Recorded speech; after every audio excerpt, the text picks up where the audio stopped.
everybody! So graduate job and internship application season is upon us.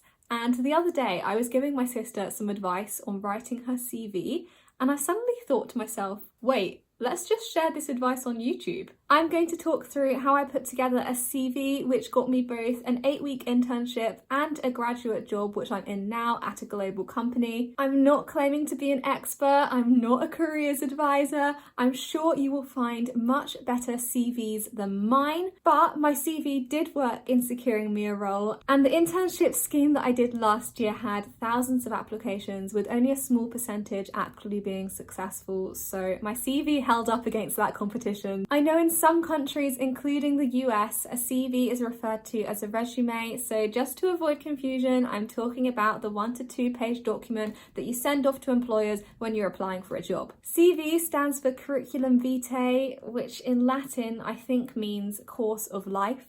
And your CV is an advertisement of you.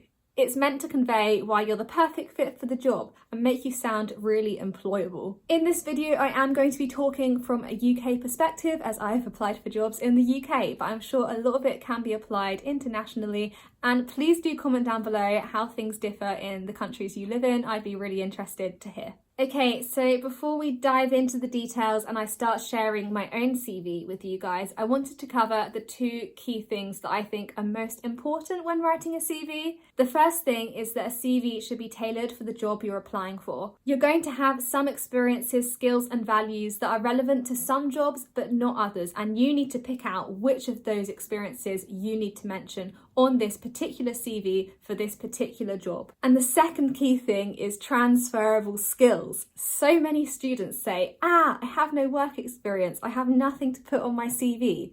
But yes, you do. It's just a case of sitting down and pinpointing the exact activities you have done to gain those transferable skills. Oh, actually, I lied. There's a third key thing, and that is to be honest. Don't make stuff up in your CV and don't plagiarize anyone else's CV, including mine. Hopefully, I don't need to explain to you guys why that would be morally wrong. Okay, so I'm now going to open up my most recent iteration of my own personal CV. This was last updated during my 3rd year at university, so around this time last year. I could have shown you the exact CV that I used in early 2019 to apply for my internship, which ended up getting me my grad job, but I've decided that this version is actually way better. I've made so many improvements since then. When I was updating this last version of my CV, I did have an Astrophysics research placement in mind.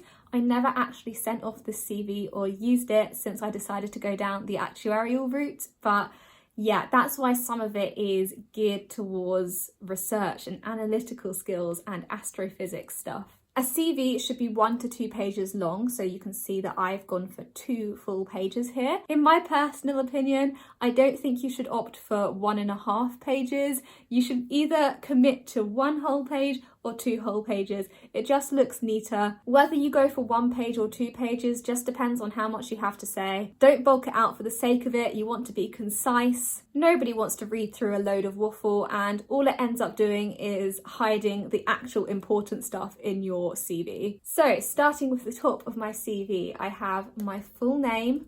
Obviously, I would include my surname in an actual copy I'd be sending off. Then in the second line, I put a header line about myself.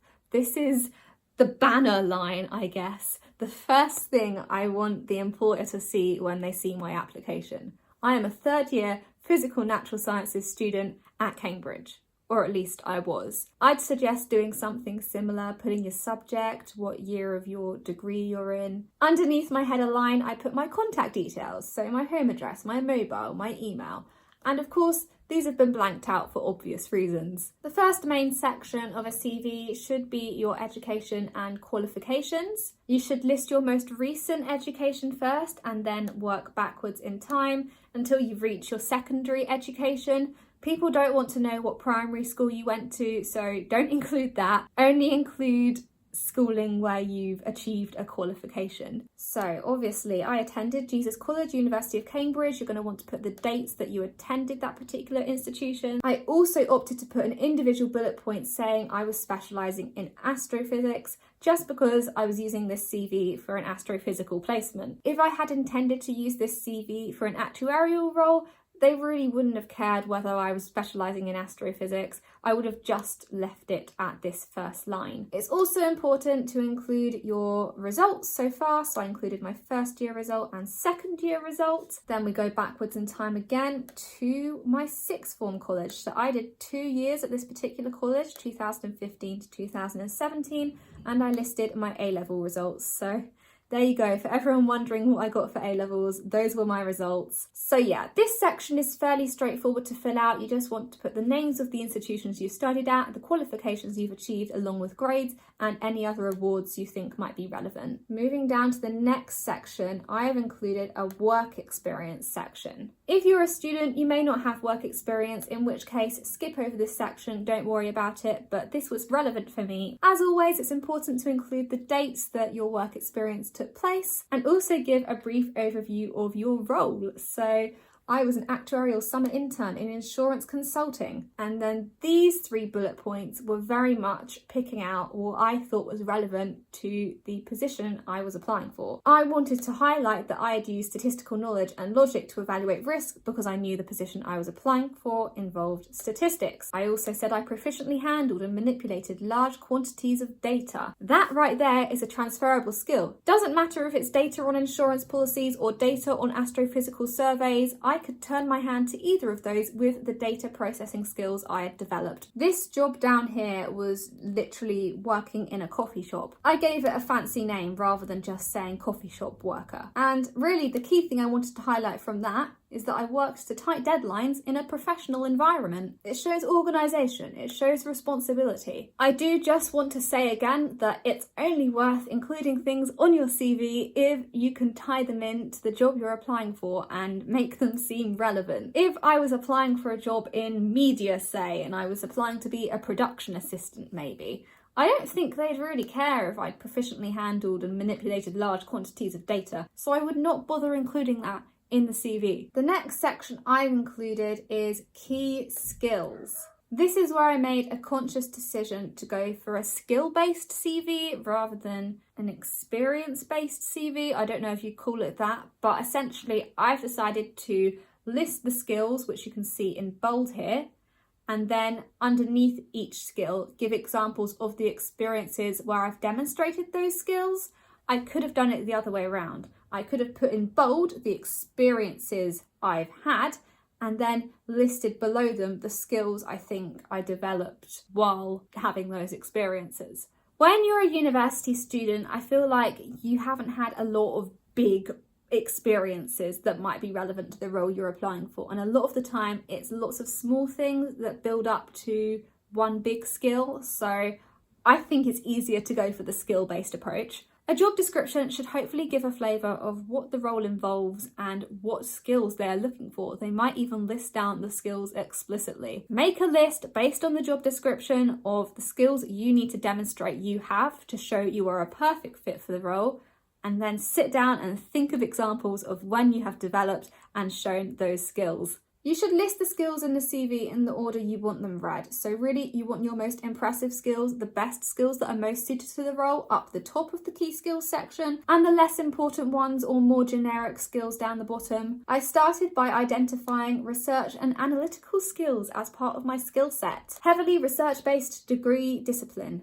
Practical classes have given me a keen eye for detail. My first example of showing these skills is literally in my labs at university. I could use scientific terms like wavelength and optics theory because I knew the person reading my CV would be a scientist for this particular role I was applying for. My other example was achieving a Gold Crest Award for participating in the engineering education scheme. I'd say the more recent your experience is, the more valuable it is as an example. Employers are going to be looking for you to have demonstrated the skills in recent timelines to show that they are your current skills. After listing what I'd done with the team, I said explicitly at the end of the sentence what I gained from doing this. Cut straight to the point, leave nothing up for guessing. The next skills I listed were communication and presentation skills. Obviously, I need to evidence those skills. My first example is obviously my most recent experience. I present a series of YouTube videos on my university experience, currently attracting over 700,000 views a month. A lot of these things, YouTube videos, speech and drama festivals, they're not exactly the most academic thing.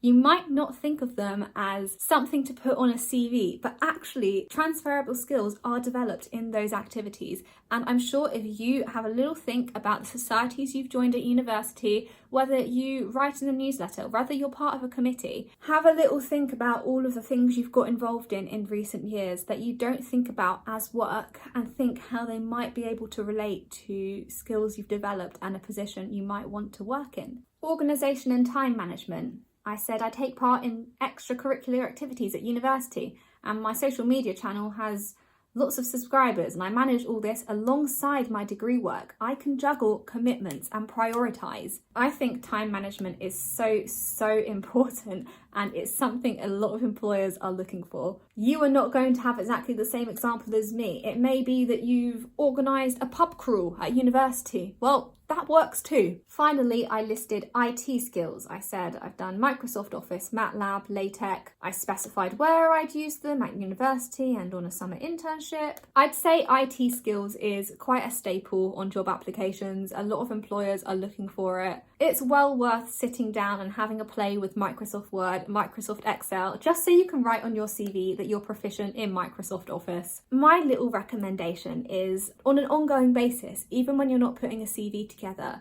make a note of the recent activities or experiences you've done in the past month. So when it comes to writing a CV, it's easier to remember what you've done and really pick each activity apart and think, what are the transferable skills I developed, and then see if they match up with the job you're applying for. The next section to include is hobbies, or as I call it, additional interests and achievements, because it sounds so much better. You may be thinking this section is a waste of space, like who cares about your hobbies? Well, think again. Additional interests or hobbies show that you're a well-rounded person, and often you will develop desired traits through doing these hobbies. The first interest I listed, as I was applying for an astrophysical research placement, was the Astronomical Society at Cambridge. And then I mentioned boat club. Now, I did a team sport while I was at university, and that is very good. That is team working skills. Not only that, I was a cox, and coxing, actually, you need a lot of leadership for. The rowers are all listening to you. You're the one calling the shots.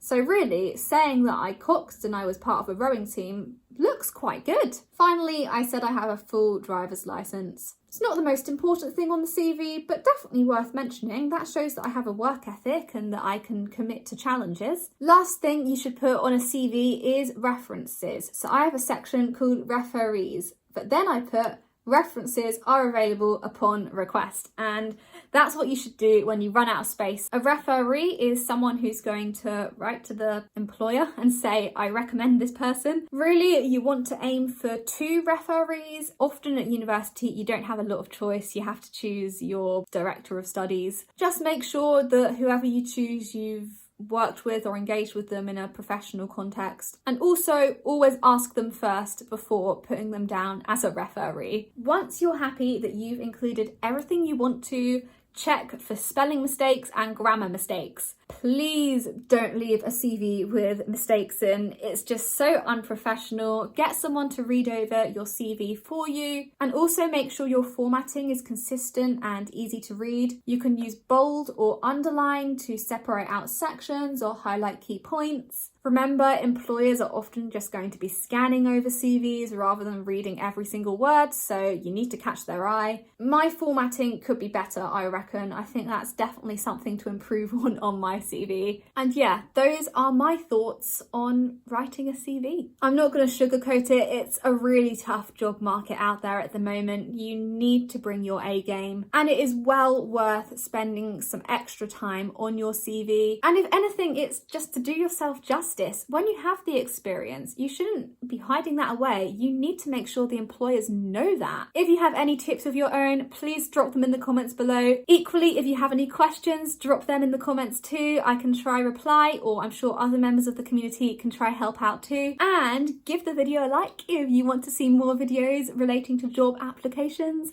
Follow my Instagram, subscribe to this YouTube channel if you want to keep up with my graduate life. And thanks for watching, guys. See you later. Bye.